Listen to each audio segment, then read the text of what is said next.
ज्ञानी हम पुस्तक पढ़िले सीना ज्ञानर भंडार भितर मजिबा संभव हेब मनीष ज्ञानी भाव बौद्धिक भाव जीवन यापन करने को हेले साहित्यिक भाव प्रतिष्ठित होगाकू हेले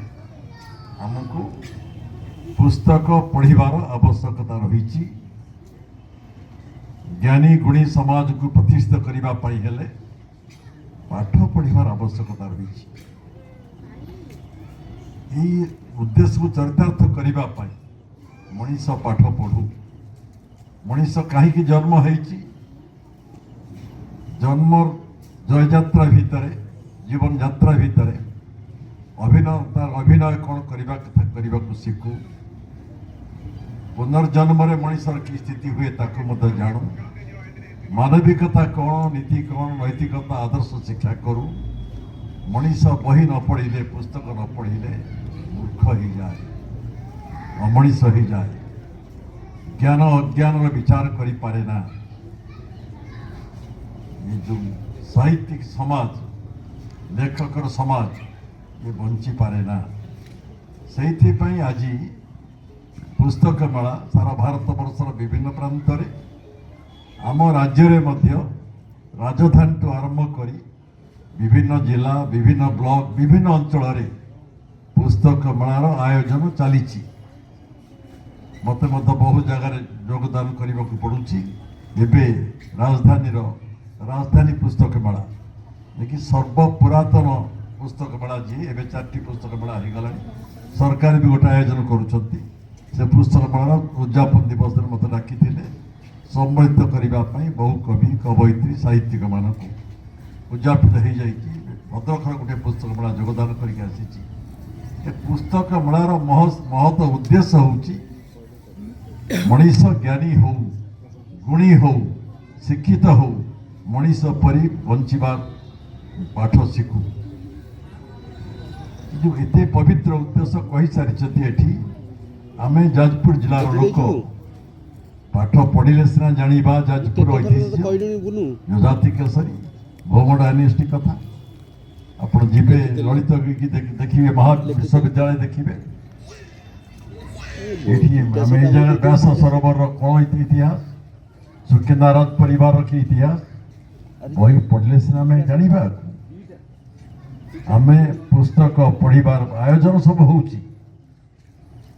पुस्तक मेला सफल हो गुड़िए प्रकाशक माने स्टॉल पकाउछंती किंतु लेखक जे लिखुची लेखक प्रकाशक एवं पाठक तीनिक भितर समन्वय रहिले तीनिकर सहयोग मिलिले जाइकी पुस्तक मेलाटी सफल हुए कवि चाहे लेखक चाहे ता बही टी लोक मैंने पढ़ते कि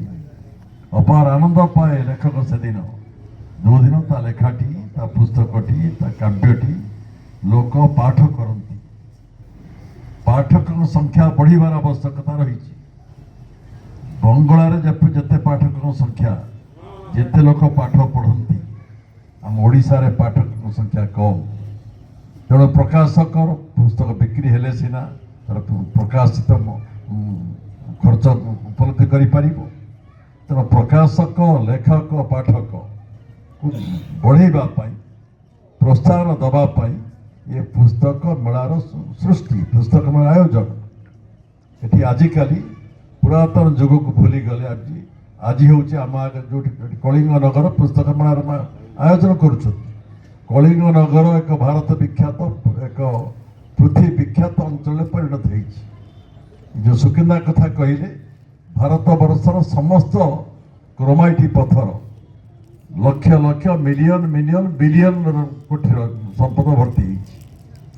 17 ठू 20 पर्यंत इंडस्ट्री ये प्रोडक्शन कलानी किए अच्छी चलुची बर्तमान निर्माणाधीन चली 20 पर्यंत शिल्प प्रतिष्ठा हो सारा ये व्यवसाय जापान को हो जर्मान को हो सारा पृथ्वी व्यापार बढ़ुची एत बड़ अंचल ऐतिह्य गोटे अतीत गोटे इतिहास गोटे वर्तमान